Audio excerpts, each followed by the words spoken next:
آقا سلام. سلام عزیزم. میگم شما در جریان جنوب برق که میره هوا بعضی وقتا 60 درجه است. عزیزم این شرایط برای همه مملکته، برای همه جا است، باید همه تحمل کنیم. خب چرا برای همه هست؟ تو کشوری زندگی میکنیم که منابع طبیعیش تو دنیا نمونه نداره، چرا اصلا باید باشه که برای همه باشه؟ یالا توجیه شد. مثلا قبلا که پنکه نبوده، چیزی نبوده، چجوری مردم زندگی میکردن؟ والا از وقتی اصحاب کهف از خواب بیدار شد پنکه بود دیگه. من نمیدونم چرا باید فکر کنم مردم 500 سال پیش جوری زندگی میکردن که الان اونجوری زندگی کنن. به هر حال برای همه یکسانه دیگه.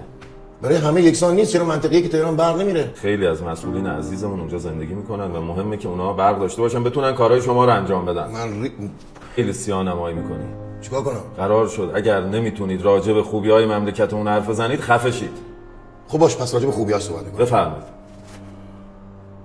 بفرمایید. چی بگم؟ چیزی نیست بگم. یعنی هیچ خوبی نداره؟ شما بگو. دلار ارزون شده 80 تومن خوب نیست؟ نسبت به کی ارزون شده؟ به 2 ماه پیش. و 4 ماه پیشم دوباره 80 بوده که پارسال که این موقع 35 تومن بود. میگم ناموسن شعور مردم توهین می‌کنی. خودت مسخره کردی یا ما رو؟ آقا در شرایط حساس کنونی لطفاً ادامه ندیدید داستانو. بابا همه زندگی ما شرایط حساس کنونی، یعنی ما نمیدونم ما کی از این کنون رد میکنیم.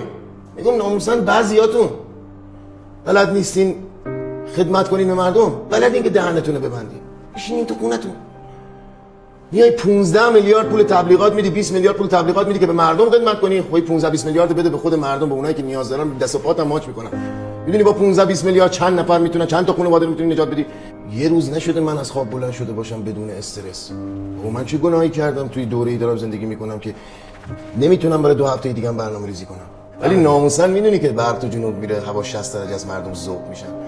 میدونی که خیلی بعضیاتون غیرت ندارین. میدونی که من زن 60 ساله میبینم که تا کمر خم شده تو سطل آشغال. یه لحظه مادرت خواهرت جای این زن بذار ببینم چه حسی به دست میاد.